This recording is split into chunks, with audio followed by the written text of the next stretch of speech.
Well, he's got a story to tell, and it's kind of haunted, Joe. Let's bring on Kevin Couch, my friend. Hey, what's up, fellas? There's Couch. So let me read your intro here. You first became known to Los Angeles radio audiences as a longtime member and producer of a radio program in here in LA. And you've been all over the place with. I noticed you didn't name it. Why didn't you name it? Name it, I will. It's the number one show in Los Angeles. You gotta name it, son. I was gonna not, but fine. Used to work at K Earth 101, the morning show. And you were also at National Lampoon Sirius XM channel.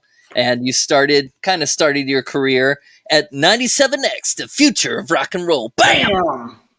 Bam! That's right. Radio guy through and through. Now you're a publicist. Now they call you a, what do they call you?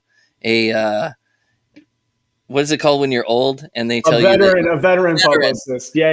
What do they call you? I was wondering where you were going with that. I was like, Barry. What is it called? And then you're like, what do they call it when you're old? And I'm like, I don't know. Degenerate? I don't know. Barry has all the best words. All the best. I'm not comfortable calling people veterans. You know, they're my friends. Veterans are old guys. Yeah. You know? But I think it usually means you did it more than 4 years. I think that's. Is that the threshold now? 4 years. I feel like that's where that bio writer got that. Yeah. You got a ton of stuff as a publicist. You're a publicist now. Yeah. You a ton of stuff. Death Row Records, all the other things. I'm not going to read this giant thing, but you can see it in the data below. Kevin Couch, thanks for coming on. And the Death Row Records is not now, by the way. That was back when Suge Knight was walking in the halls. That was when I first moved to Los Angeles. I wrote band bios for them. So during the interesting times of Death Row Records. Yeah, and it all came about because I was there. And it started to go off track already, but I was interviewing Suge Knight after he got out of jail in August in 2001 when I was working as a music journalist. And I'm from near Cincinnati, so I was wearing a Cincinnati Reds hat. And I'm walking through the halls, and everybody's going, "Oh man, nice hat, nice hat." And I'm like, "Well, there's a lot of Cincinnati Reds fans in here." And then Suge asked me if I wanted to write some band bios for like $100 a pop, and I was like, "Absolutely, man." And then like 7 years. How did that happen? No, it's about that meeting there. Did you meet him in a dark alley or was it? It was at Death Row Records on was that Robertson and Wilshire, I think. Yeah, it was a bright hallway, not a dark alley. No, everything was carpeted red. Everything, the walls were red, the carpet was red, the offices were red. And so I interviewed him, and I was like, I think Vibe magazine got him first, and then I was second, and he fell asleep.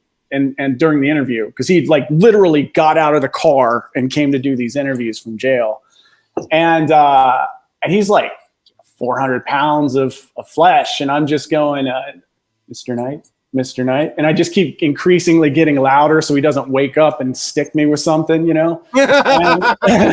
And so I interviewed him for like an hour and a half, and then we took a picture at the end, and he was very cordial, and he was represented at the time by a guy named Jonathan Wolfson, and he was like, "Go talk to Jonathan if you want a job." And I'm like, "Yeah, man, you know." And then cool. So I wrote band bios for them for a little bit. Yeah, but not now. I wish I was working for them now. Their merch is amazing. They're doing a great job. My wife has like one of her favorite Hollywood stories is the fact that down in our neighborhood over here in Sherman Oaks, she pumped gas next to Suge Knight once. Oh, really? Yeah, she thought that was like the greatest thing ever. She's like, "Oh, I got out of my car," and then like up pulls this black Suburban, and then like pops out Suge Knight, and she was pumping gas next to each other. That's he got cool. His own gas, though, man. Hey, he's a man of the people. He's a man of the people. Okay, yeah, he that's right. His own gas. Yeah, I pumped gas next to John Popper from Blues Traveler once. That's all I got. Oh, that's awesome. I had Jerry Cantrell, but that doesn't really count just because like we actually worked together at Bell Bay. Hold on, John Popper, what version? Like the pre I got busted for drugs in my trunk, or the post, because then the excitement level changes there. What year was that? What year did he get busted? Ooh, like 02, 03, 04, I think. I can't remember. It may have been right around that time.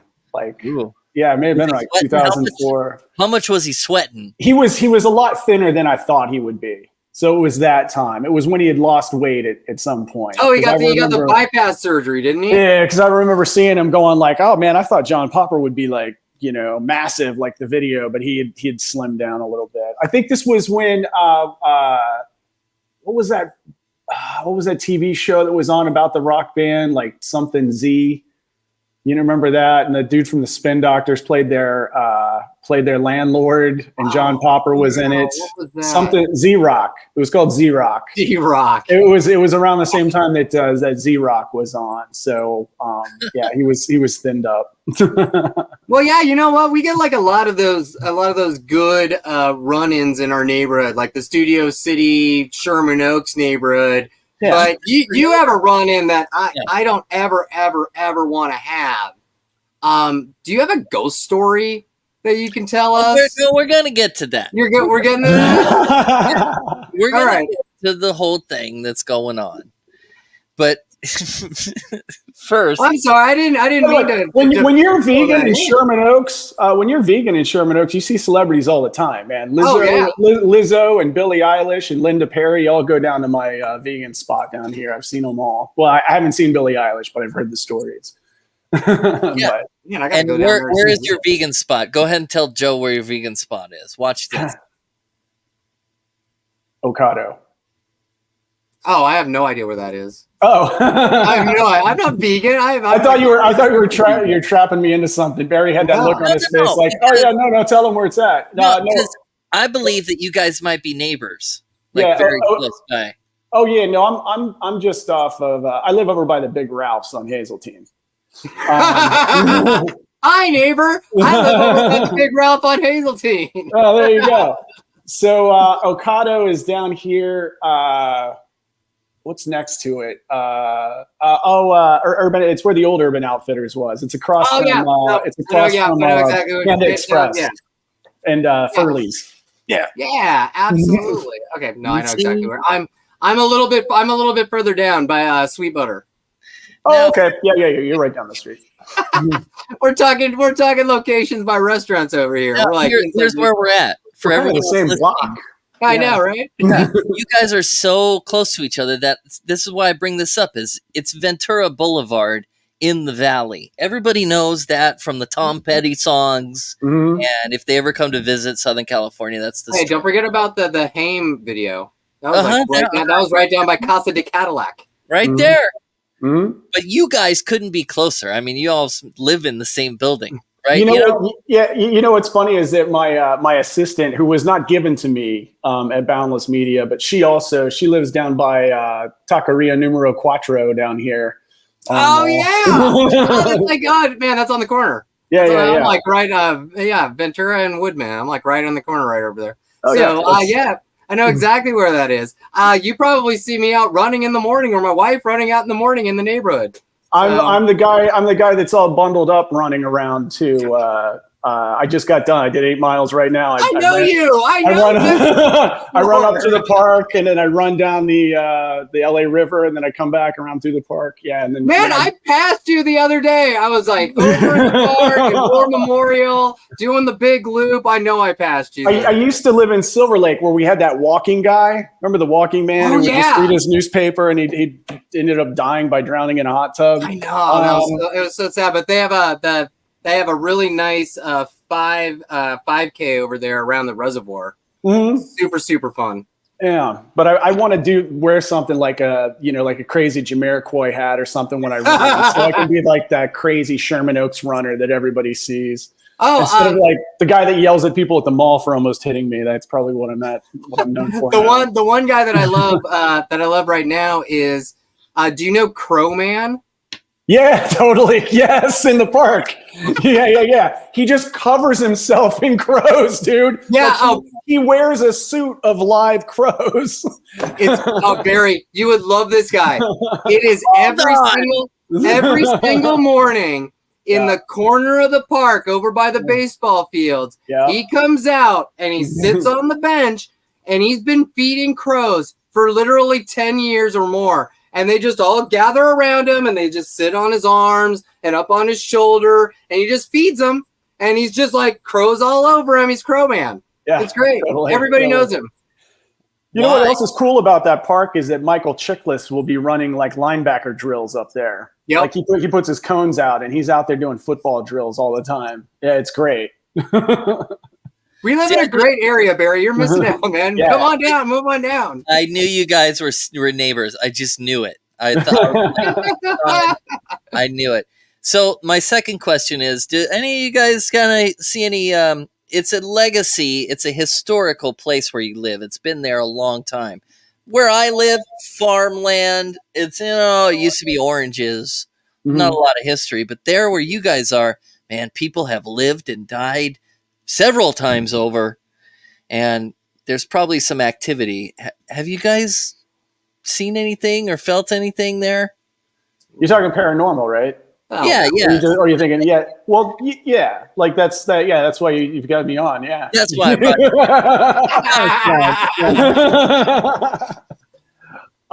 Yeah. So my apartment that you stayed at, right? You've stayed there. You've been there, and you'll know it as it was the south end of the park that we're just now talking about. So it's south of where the soccer fields are on that park, down by La Fogata. Yeah, and which is a Mexican restaurant, also excellent burritos. So I moved into this place, and this also kind of involves K-Earth a little bit because Paul Malik, who used to also be a producer on the K-Earth Morning Show, he kind of hooked me up with the apartment in the first place. And they were talking about how they were having trouble renting it. And I went in, I was like, oh, this is great. I've got a balcony, whatever. So I signed the paperwork. And this is an ongoing thing, so I'm going to try to remember as many details as I can. Ongoing? No. It lasted over time. It lasted several months. Right. So the first day I moved in, I signed the paperwork, and the only thing that I have in the apartment now is like my mattress. I haven't put together the bed. I think I got a kitchen table at this point, but no sofa or anything. And I'm like, okay, I got my place. I got to work in 2 days. I'm going to take a nap here on this mattress, right? Before I start the story, I also want to preface it with it. I don't necessarily believe in ghosts, but this stuff happens. I always tell people that. I'm like, I don't know what the deal is, but I'm just telling you what happened. So I'm sleeping on this. I'm taking a nap, and I feel somebody's knees in my chest. And I'm laying on this mattress and I can't breathe. And sometimes that happens when you're asleep, but you wake yourself up and you sit up and you don't feel it anymore. I woke up and I still couldn't get up. And it really felt like there were knees in my chest. And I was trying to yell, and all that was happening was my mouth was opening. And I was like, and then finally, I got up and I was like, man, okay, yeah, it was scary as hell. And I was like, okay, man, that was weird, right? And then, so fast forward a couple other times, like when I got the sofa finally, I kept my liquor bottles in the kitchen. I didn't have a liquor cabinet per se or anything, but there were just bottles in this place on my counter. And it would sound like somebody was going in there to pick them up and then drop them, like this high off the ground, just that high. And I'd be like, okay, I definitely heard that, right? And there were a couple times where I thought I saw somebody out of the corner of my eye. And then I looked over and I'm like, was there just a lady in a muumuu over there? Like, am I going crazy? And then so you start getting scared, and then you think you're going crazy. You're living in a new place and whatever. So then... Wait, hold on. Yeah. Okay, so sometimes I see the lady in the muumuu. She's floating around on the side. Yeah. Wait, you've seen it too? Not there. I just see the lady in general. In general, yeah. I see shapes that happen in your sub-visual. Like you're just, what was that? Was that my imagination or is that real? Sure, that's exactly what was happening. Yeah, I was like, because I would just look over and whatever. So then my friend comes over. Have you ever heard of a vlogger named Jordan the Lion? He's got a pretty big following. He's like he's a travel entertainment vlogger, and he was coming over to visit. He's got this little dog Job that's like a little Chihuahua about this big, and Job every time he would come over would just freak out right by the front door, just spin around, growl, roll around on his back, just freak out in this one spot. And I'm like, man, that's so weird. And then he would like, bark at things that weren't there. And he's just like, whatever, dogs do that. So this is when the story gets a little weird because I brought a visual aid for you. As you know, Barry, I'm vegan, so I have to make my own tartar sauce. So I make it and I put it in one of these cocktail glasses and with this spoon. And so what goes in vegan tartar sauce? Just veganese and relish and lemon juice and garlic. And then what do you put it on? Gardein fish fillets, fake fish. Okay. So sometimes I make like a tuna salad with it. Yeah. And so I'm mixing it up like this, and I set it down on the counter. And then I go back to like put my vegan fish in the oven. And I'm looking at this thing. I can't cuss here, right? You guys are on the air. And nobody's touching it, and the spoon is going like this. And it goes around, and I'm looking at it, and I'm like, it didn't stop, and it's still going. Okay. Oh, no, that is terrifying. I am definitely seeing this, right? I'm definitely seeing this happen. And I want to say it was like a month later. I got up in the middle of the night to go to the bathroom. Whoa. You saw this spoon do the little 360 in the glass on its own. Yeah. And it made like 2.5 rotations. I would have noped out of that. I would have noped out so bad. No way I would have stayed. Yeah. And because you live in LA where it's so hard to get a good apartment. and a good landlady. Like I liked all of it. Like I liked the location. Did you weigh that out? Did you absolutely spinning on its own? Yeah. Great spot. I'm right next to the park. I'm right by Trader Joe's. I didn't have to use the parking lot. Oh yeah. I was like, I could just walk to Trader Joe's, get my stuff, and come out home, man. It was great.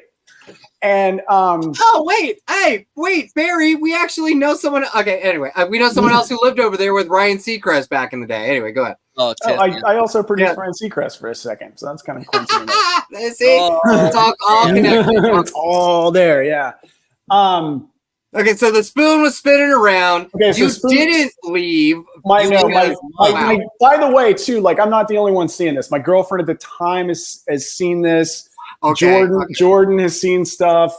Jesse Grant, who is a celebrity photographer for Wire Image, he's one of my good friends and one of my best friends, and he was down there. He saw stuff all the time. Like he's like seeing the Moo Moo Lady too, and like light flashes. We were in the kitchen one time, and light kind of shot right. And he was like, "So you saw that, right?" And I'm like, "Yeah, that happens every day." And wow, that's okay. Wow. And then the one that really gave me chills was so I'm standing there using the bathroom in the middle of the night. I'm going to the bathroom, and it's a number one, so I'm facing everything, and the toilet roll is just unrolling into my trash can, and it's going faster and faster, and I'm like, dude, okay, there's no imagination involved. Like I'm awake, I'm seeing this is going on. And then for the morning show that I was working on, they gave me like a ghost kit, so I was recording stuff. And so I had some of it on a recording, like you could hear me snoring, and then all of a sudden this weird sound is like, and people were like, what is going on, right? So then when did ghost hunters come to your house? I mean, it had to. So I had a little psychic help here. So Joan Marie Whalen, who was the psychic on the Steve Harvey show, but she was also who we used on a Hollywood Hamilton show. So she's a very friendly person, great psychic. I think she's been on Howard Stern too. She kind of contacted me. I don't know if it was out of the blue or not, but I wasn't expecting her call or anything. And she was like, "Hey, I think, do you have a visitor?" I'm like, that's weird. I think I kind of do, right? Weird. And across the city, she was like, No. She's in New York. She's in New York. She's in New York City. No. Yeah, she's not in LA. She's in New York City. Across the country. I have to contact this random person I don't know because there's a spirit there that needs help. This is nuts, man. I don't believe. Wow. Okay. Yeah. Okay. Continue. So what? Now you're having psychic help. Yeah, so she calls and I'm like, yeah, kind of do. And she goes, wait. I got a question before you get because you're a producer. You're looking for solutions. That's why you call this psychic. But I want to take a couple steps. No. I didn't call the psychic. I was with him. I wanted to get like, ghost hunters in there. And, like I wanted to, at the time, Wade Dennis, remember Wade Dennis that also worked over there? He was working with, they were doing stuff at, God, what's that super haunted hotel downtown from American Horror Story? The Cecil. The Cecil, yeah. He was working with somebody doing something from the Cecil, and they were doing that kind of paranormal stuff. Johnny K was always into that kind of vibe too. So I was trying to make content out of it selfishly because that's the producer part of me. That's what we do. Yeah. I was like, as long as I'm not possessed, let's see what happens here, and because the knee thing only happened once. Everything else was just sort of like, freaky. And, not life-threatening, just a little weird. Okay, I got it. I'll tell you though, the toilet paper thing would get me to start looking on Craigslist for another apartment. I didn't exactly go back to sleep. No, I mean, that was like, I didn't sleep well there after that. Now, have you looked into the history of that apartment? Do you know? I know exactly what happened. Yeah, I found out later. Oh, okay. So tell us about the psychic part. Okay, yeah. So John Marie called. Chronological order. Yeah, John Marie emails me, and she's like, "Yeah, it's a she, and she doesn't know she's passed yet, so she's just like stuck. So I'll tell her where to go." And then from New York City, I'm not kidding you, I never had an issue with it again, and so I feel like there's like a couple more stories. If there is, I'll come back to them. I feel like there were some more things that were freaky, but now the reveal on what had happened. So there was a lady that lived, and this was told to me. This is a funny kind of story too, because wait, okay, hold on before you do stop there. You get to the good parts. Put a pin in it. Before. Yeah. What's that? Question before. Did you tell any of your friends? Did you talk to your neighbors before you discovered? Like, hey, do you guys see anything crazy going on? Did you talk to the like? I didn't know any of my neighbors. I had just moved in, so like that would be a good reason to knock on the door. But I'm doing mornings, so like. Oh yeah, so I'm leaving at 3 a.m. I'm getting back at like noon, and I'm going to bed at 7. Like these guys aren't. You're just living a normal life. Yeah. And you know that something is living in your apartment, and that you can't. It's a ghost or something. Okay, Barry, I need you to stop. Okay, this is like the best date line ever. Okay, so Kevin, please get back. I need the reveal now. Okay, and the reveal is even kind of funny because it came from a funny place. So my upstairs neighbor was a guy named Tony Graham, who also just passed away in that same apartment like 2 months ago. And I didn't realize until I read his obituary, he was like at one point one of the top 100 ranked tennis players in the world. And he played doubles with John McEnroe, and he was the tennis pro when he lived there for the Playboy Mansion and the Bel Air Hotel. Oh, cool. Okay. I didn't know any of this. I just thought he was the guy down and smoke joints. And so I knew he was into tennis. That was it. And so one day I was asking him about like who lived here before and what else. And then my landlady sort of confirmed it. And it was a lady whose name was Noreen, and she was a seamstress for a lot of different things. Like anybody in the apartment that wanted to get their jackets taken in or their pants hemmed or something, they came to her. But she also was a seamstress for the Muppets. So she like put together, some of the Muppet characters. But Noreen apparently, who was an older lady who wore muumuus. I confirmed that. And she what had did you say they were what? They were muumuus. roommates? No, Moo. She wore muumuus. Oh, She wore muumuus. Yeah. I confirmed that she wore muumuus. All right. Yeah. And she had 3 dogs. One was a bull mastiff living in an apartment in Sherman Oaks.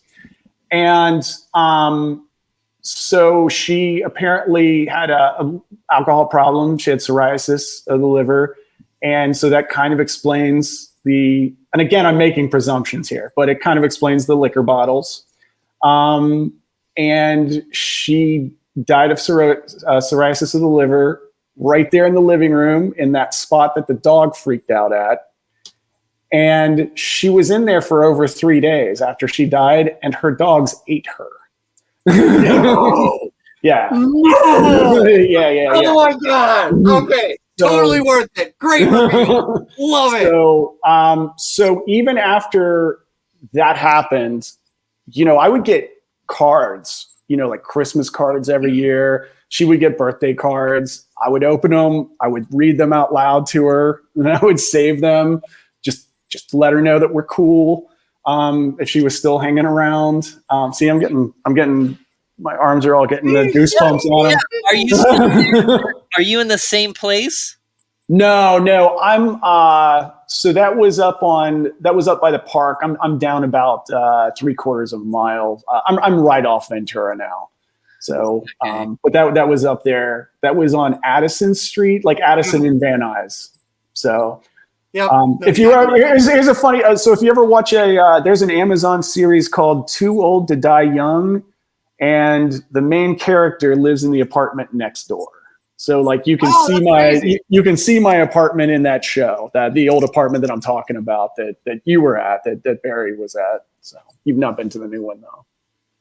The lady who was in this apartment before me now lives over there, so we're cool. Like she just got a different apartment. So like, wow. Yeah. So like, and everybody like it just seems like everybody in LA has like a cool apartment story. Like Barry, what's your cool apartment story? You know mine.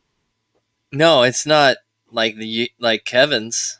I mean, well, no one's like Kevin's. Like, come on. I want more. Had a woman die in her apartment and get eaten by her dogs. No one's gonna be as cool as that. Yeah. But everybody's got some kind of like cool apartment story. I know. Do you have a cool apartment story? You've been in LA a while. No, not like that. Man. Did you ever work at the Paramount lot when we worked over there? No. Like, no. Yeah, our old studios were in the Paramount lot. That place was supposedly haunted as hell. Like I would walk around and I never really experienced any ghosts there, but like there would be like a smell because we were the only people in there. It was us and Lisa Gibbons was doing a show out of there. And so you'd be walking down by a hallway and weird smells with cigar smells and stuff would just hit you. Like, correct me if I'm wrong, but it was in the May West building in the basement. That's where the studio was. And above it, that's where they filmed Dr. Phil. Something like that. If you were in the same place. No, not for K-Earth. I think that was maybe the Wave and stuff was over there. They had a bunker studio. We were in that front building there. That was the old KHJ building, right at the front. Oh, of the lot. Okay, across from Lucy's. Yes, exactly. Yeah, very tourist attraction-y if you're driving. Yeah, but that studio. You got Raleigh Studios. They say that place has like some haunted sound stages and stuff. Mm-hmm. And then, I've been to the Houdini house a couple times. Oh yeah, nice.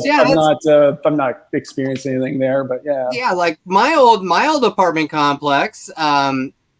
Down over off of just another Ventura, but over by Universal. Like they said that there were a couple apartments in there that were haunted. Like my apartment manager told me that like one guy had to move out because he was convinced he was going crazy because his apartment was haunted. And that place just had turnover. It was like people couldn't stay in that place for like more than 9 months. Yeah. So, and then my apartment, like my one cool apartment story is I lived in the apartment that Jeff Buckley lived in when he lived in wow. that's awesome. Yeah. That's So that was like the you one live there now? No. That, Oh. but I did live there. I lived in that apartment from 99 to 2011. So I was there for a while. I lived in his room, so that was really cool too. That is awesome. Barry, you never went to our house in Silver Lake, did you? No. But our house in Silver Lake was built by the guy who was the voice of Tigger. So that was that's so cool. yeah, so that was kind of, and we could see Judy Garland's, she had like a castle house like right across when we looked out the kitchen, it was right there. It was very cool. Nice. You guys were talking punk earlier. D.H. Peligro was my neighbor there from Dead Kennedys. So, nice. yeah. That was a good street. That was a cool street. Booger lived up on the other Booger from. There's some cool neighborhoods, but like every single neighborhood in Los Angeles has their haunted house stories. So yeah. Totally. Barry, where's your haunted house neighborhood story? Come on, man. I can tell it's not haunted. I don't have a haunted house story, but Barry's training to be the ghost of Camarillo. He's just a few years off. Like 40 years off, 50 years off. I'm gonna die mysteriously and then haunt this whole area. Disappear. Cool. All you're gonna haunt is like the raccoons and all the stuff that's like stealing all your vegetables. Yeah, they're all gonna get me. I have heard, and this is just a thing that people say, and I think they're just joking around with it. But I have heard, Carnival, the restaurant down here, the Lebanese restaurant. It's amazing. I've heard people say the one I can see from my apartment. Like, okay, that one. Yeah, we'll go get lunch tomorrow. But the people have when I told people I'm going there, they're always like, "Watch out for the ghost of Casey Kasem." And so I don't know what it means. I don't know if that's a real thing. He went there all the time. Yeah, like right down the street from Premiere. You guys were talking about Peter Falk. Peter Falk used to be. He used to go to right by you too, to Lenore's. The Mexican vegan veggie place. Yeah, I was reading about that was a Peter Falk, aka Columbo. That's who I was talking about before from Princess Bride. Peter Falk. You can't stump me on Peter Falk stuff, dude. I know every Columbo. You were talking about running in Sherman Oaks too. I plan my runs based on Columbo photo shoots, Columbo filming locations like Notre Dame. You got the chimney sweep. You got I was just gonna mention chimney sweep. That's went over there all the time. You got the Best Western up there on Sepulveda. Yeah. So I will run just based on Columbo shooting locations. My doctor, in fact, is at the Presbyterian Hospital in Van Nuys, which is with the scene from Deadliest Game. the Deadliest Game episode.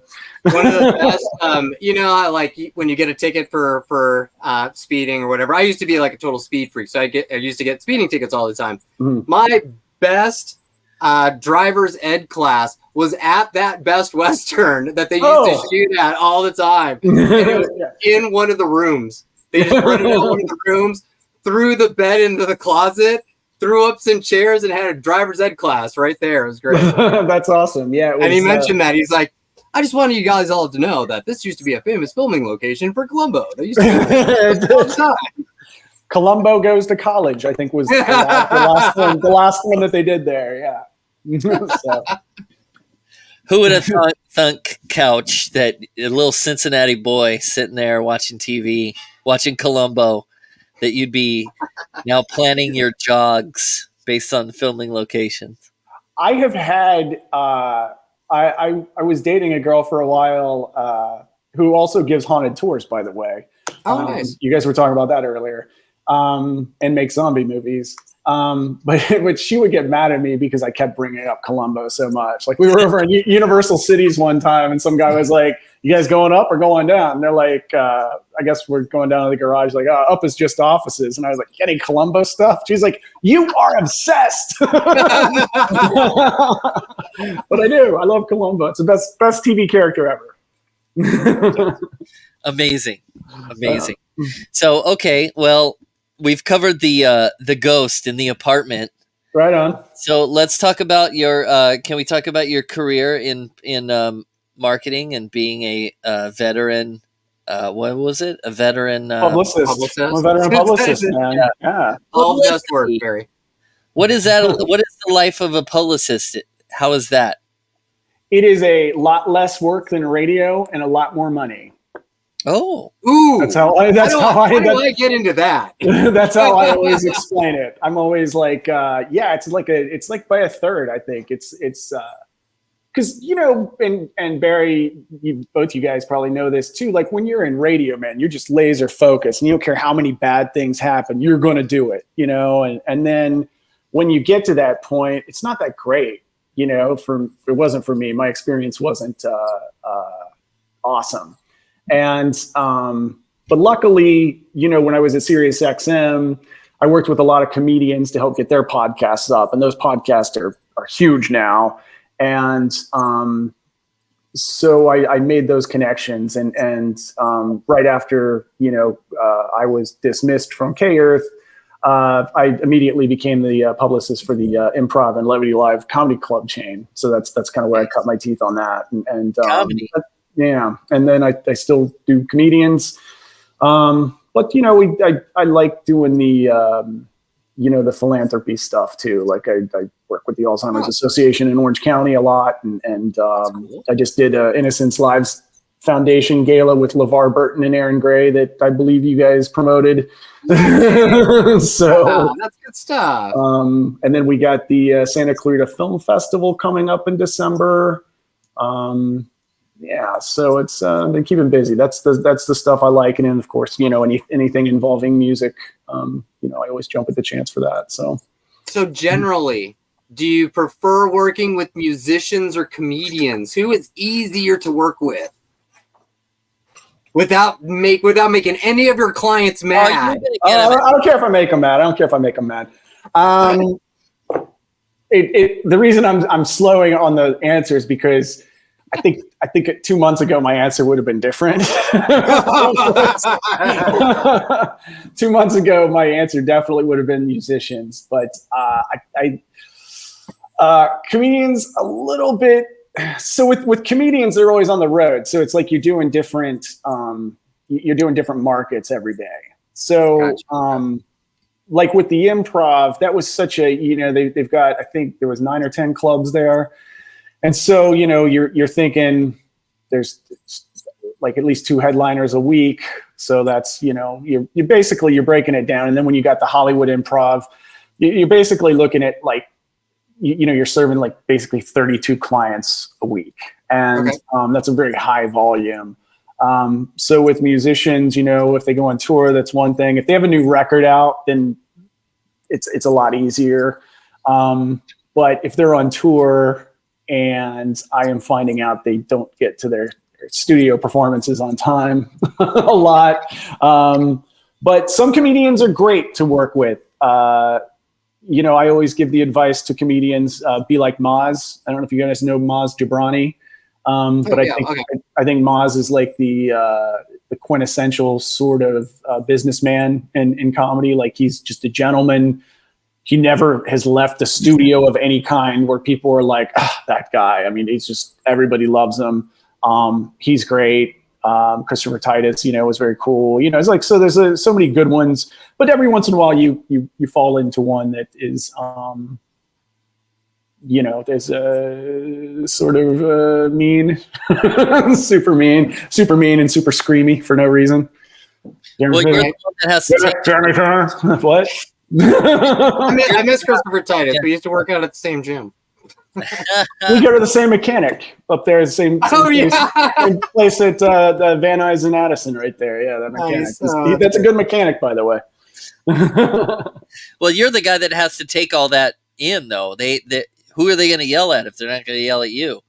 I would assume. I don't know, man. Wives, writing partners, not me. I didn't do anything. But it's. It all comes out of anxiety. So I guess I understand it. The yelling never comes out of anger. Barry, you've worked with me. I don't really go out of my way to piss anybody off or tick anybody off. But so some of that yelling is, people who work until 2:00 in the morning and then have to get up at 5. There's there's things going on in there that are scrambled. So I understand that. And you've been beaten over the head with radio people for so long that you understand, like, nothing is worse than that. I imagine, I lived through it working with talent. Oh, they're big babies. Oh. Well, yeah, you know who I worked with. That was the worst. So I worked with the worst one. But then everything after that is like a piece of cake. You know what I mean? The It hard is. thing. Yeah, totally. It's like, oh yeah, these producers. I meet these other producers and they're complaining about things, and I'm like, oh, you don't even know. I used to pick up crap at 4 a.m. I used to sit there and wait for the guy to show up and then hit the elevator button. I walked through hell already. This is nothing. And then everyone's fighting for that chance to hit the button because the guy hands you $100 after the button. So everybody's chomping at the bit to hit an elevator button. No.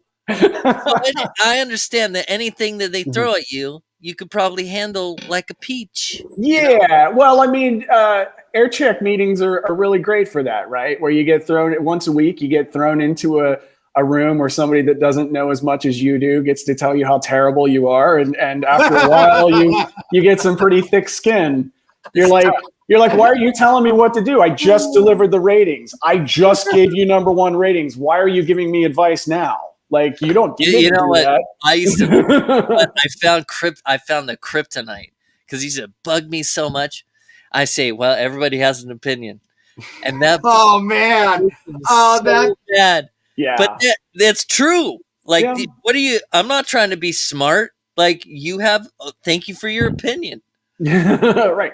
I will take that into consideration and continue to do my job. It makes people so mad. Oh man, it makes people so mad. Everybody's got an opinion, apparently. They do all the time. I love it. Like when people will say I don't know, like I champion that.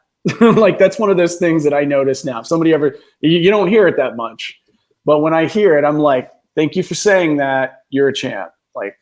Well, because it's honest. People don't want to be vulnerable. They have a really hard time saying, like, I need help. I was wrong. Totally. And I don't know, because then it's like, oh, well, if you don't know, what am I paying you for? You get all that feedback. Well, we also worked at the Champion, I think, company, and everybody I know that's left there sort of says the same thing, where we were just sort of treated like we should have just been thankful to be there. And I have never committed to that, nor have I ever agreed to that. And, I work, and if you get the results, I'm going to at least need a high five. And so that wasn't my experience in working in that industry for 26 years. So it was the bottom fell out right when we left. Coincidence? Right. Well, you notice I always put the stock prices up from my day. My last day was November 17th, 2017. On that day, their stock was worth $12.86. Today, it is worth 8 cents. So, and then they have the cojones to put on their thing. Hey, radio is as strong as ever. We're getting that message out. And I'm like, how come you aren't worth what your equipment is worth? So like that's oh man, they broke it. Isn't it interesting to see it broken? Like it's broke. They're in a very expensive building. But now we're getting in inside baseball here, but they're at the Miracle Mile across the street from the La Brea Tar Pits. They got this primo location here, and they're not making enough money to supplement anything. They're sitting there going, well, we should sell off all of our land. Oh, wait, the people before us did that? Uh-oh. Well, you know what I mean? It's amazing. Like, I always say, I'm like, how are you not, like, the copper wiring in that place is worth more than your stock. Like, I don't understand it. And then the best part of it, Barry, is that they brag about how great they're doing. And that's the part I can't wrap my head around. I'm like, every day that you're still in business, I'm shocked. I mean, I feel like they're just sort of coasting on LA tenant laws. You know, I feel like they're Yeah. posting on that. Like they're like, we haven't paid our rent in 5 months, but They can't kick us evict out. us. Like, I totally think that's what's going on over there sometimes. But I mean, I don't know if you've talked to anybody over there, man, but they're like, nobody's happy. But then just you get on the social media and it's like, hey, everybody like tacos. We're number one. We're doing great. Well, I'm like, sure, nah, you're doing terrible. Here's the thing, like, how do you? But how? You know, because these people obviously don't have the right idea. How do you make radio fun again? I mean, I think that's what a lot of it is. Well, for them, and I'll get to a funny thing about that in a second, but to them, it's just sort of like, let's play Bohemian Rhapsody again and see if that fixes it. You know, it's like, oh, we're only playing it once every 50 minutes. Let's go once every 45 and see if that fixes it. And it never does. But, you know, I think when I was doing Sirius XM, Joe Rogan and Joey Diaz came in, and I had a meeting at Premier Radio, so I couldn't do the interview because Joe and Joey. That's where I went. You say your place took a crap. I went to that place, and that was, oh man, no, everything's fine. No, it's all good. I can smell smoke in here. Like, no, everything's good. It's like your pants are on fire, my dude. Ask for 400 employees. It's okay. There's no bloat here at all. Yeah, no, I understand. So, as you were. Oh yeah. So like Joe and Joey, Joey Diaz was a really good friend of mine at the time, and so they had this open invitation. We were on Sunset, our studios were on the Sunset Strip. So they came in one day and I had to go to this meeting, and I'm like, you know what? Just sit at this table and talk, and we'll chop it up into a show, and then, we'll play it. And Dave Frederick was my engineer. He was really great at that. So those guys went in there, and this was like, I don't know, 2006, maybe some 2007. And it was just hilarious, man. It was so funny. And I thought, I'm just going to, because this was also when KLSX was doing that terrible David Lee Roth experiment that was failing miserably. Remember when they replaced Howard Stern with David Lee Roth on the West Coast and Adam Carolla on the East Coast, or I think it was vice versa. And so I chopped it up into this 5-minute demo reel, and I'm not kidding you, man. It was hilarious, and it was for comedy. It wasn't what the Joe Rogan podcast has evolved to now. But I remember I gave it to Jack, or I didn't. Sammy did. Sammy Stander, because she knew him better. Gave it to Jack Silver, and he told her, "I need more talk radio listeners, not talk radio talkers." And he threw it in the trash. Didn't even listen to it, and then Joe started a podcast from there. And there you go. And so, you see how it is, man. There's a great divide. Yeah, totally. And then they were like grooming Terry Nunn for Berlin instead. Like, I think they ended up giving her a job instead of Joe Rogan. So it was like, you bring that talent in, you're like, hey, but I think that answers your question of like, how do you make radio fun again? And it's like, try. Like, just try to do it. Like, nobody's trying to do it. It's like, hey, here we are at 61 degrees. I like songs. Here's another song, or my favorite, one of those stations where it's like, that's the Cowboy Junkies. You know who else is a cowboy? Kid Rock's a cowboy. Here's Kid Rock. You know who else rocks? Rock and roll. Rock and roll was a song by Lou Reed. Here's Lou Reed. And it's like, what are you doing, dude? Like, how long can you do that? I think you can do that for 3 days straight, Couch. I make fun of that dude a lot. So I have a lot of practice doing that. Like, all of those songs right there, that was new material for you guys. I can do that with, yeah, I bet I can do that. I bet. Another fun game that we do is me and my friend Matt, who used to be in a band called Swearing at Motorists, but we'll piece together bands that are like there's Buffalo Tom and there's Grant Lee Buffalo. So then it'll be Grant Lee Buffalo Tom, but then there's also Buffalo Daughter. And then you just try to combine as many names. It's the Wheel of Fortune mashup. That's what you're doing. So it'll be like Grant Lee Buffalo Daughter Tom, and So that's another fun one. I've only gotten up to 5. I had a really good one the other day, but I don't remember what it was. But that's a good game. Yeah, it was brilliant. I was like, how much time do we have? Do I have time to look at my phone real quick? Because it was so brilliant. But by the way, that band you guys had on was really good. I checked out their stuff. Eaten by Snakes. Yeah, we're gonna pretty good, man. Yeah. Yeah, it reminded me a little of like some of that like Scold industrial era stuff mixed with like TV on the radio, a little bit. Yeah. All these little evolutions of sound are coming up, and it's really a pleasure to sit there and with technology. How cool is technology, man? We can sit here and do this now. Mm-hmm. Hang out with a punk band in Germany for 20 minutes. Right. It's great. There's a lot of really cool American bands too that find their audience in Germany. That I'm happy that they get to still do their thing, so they make records. It's nice. So, have you checked in with the Moo Moo lady lately? Do you think about her every so often? I think about her all the time. Yeah, totally. Yeah, well, especially when Tony, the guy, the tennis guy, who told me about it. Like, he, like I said, he and I were friends. I didn't know he passed away. So when I found out he'd only been gone for like 2 weeks, because I invited him down to watch some football. So especially around that time, I was just like, I was like total bummer. But I totally do think about it. And I wonder too about like the people that live there now, if they read her mail, they're reading her like Christmas cards, because they were like really heartfelt Christmas cards, and I didn't want to just go return to sender, I don't know. So the card sender doesn't know the Moo Moo lady died, right? No, not at all. Yeah. Boy, you're the messenger. Yeah, I didn't want that responsibility. Yeah, that's I guess. Do you ever think about going over there and whispering to her and saying, "Hey," whispering through the door, lady? I'm my God. Here. When they're not home, just give it a little tap and say, "Hey, I wonder if you're okay there."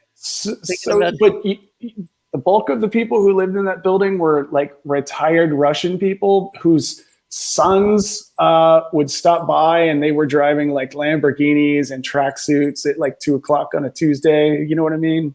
You get what I'm saying? Yeah, I had a neighbor like that. Don't worry. Yeah. Yeah, you know what I'm saying? Yeah, they own the vacuum cleaner repair shop and the chandelier repair shop that's on prime real estate. And you're like, I think people here buy new vacuums. Why do you have so many vacuum shops? You live in Sherman Oaks. You'll know this. Is the Stearns Carpet and Drapery a front for the mob? See, what I was doing is I was being nuanced about it. I'm a bulldozer. I just go right through the wall, man. I go right through the wall. Yeah, I guarantee you that Stearns across from the 7-Eleven is a front for the mob. I have never seen that place open, but it is constantly in business. So I don't know. I also know that there's a chandelier shop that's been having a going out of business sale for the entire 10 years that I've been here. Yep, I know exactly the one you're talking about. I don't know when they're open. I've never walked by when they're open. But for the last 10 years, going out of business, get it now. Never a chandelier moved. Never turning off the lights. So so there is a lot of that here. There's just those little businesses. But my favorite is the vacuum repair shop though, because I'm like, it's Sherman Oaks. People just buy a new vacuum. They're not. Right. Like there's not nobody's gonna go in there. What was the other one? There's also some. There's the boot repair over on Woodman and Moore Park. Used to have a big. They used to be the shop that would drive around in the big red boot, the custom car. That was big red boot. Yeah. I totally remember that. Yeah. There's a lot of those. Yeah, there's a lot where you're just like, I don't think that's a. My favorite shop, which I've never been to though, is the 5'8" suit maker, and I'm always like, I want to go in there. Yeah, perfect, man. Oh. But I'm an inch taller. Can you accommodate me? That'd be great if you go in there and they kick you out. They're like, out. You're too nothing here for you. Yeah, it's at the bottom of Añejo. You know Añejo? What is that? The Mexican restaurant, Añejo, down by the it's bottom floor, top floor. Yeah, that's where the 5'8" suit store is down below there. Well, Kevin, dude, it's been a pleasure having you on. Thanks for having me. We'd love to have you back if you have any other paranormal experiences or anything in general. Yeah, give me a topic, man. I'll make something up. Yeah. We'll have you anytime anything happens here on the program. Thanks for hanging out with us for a little bit.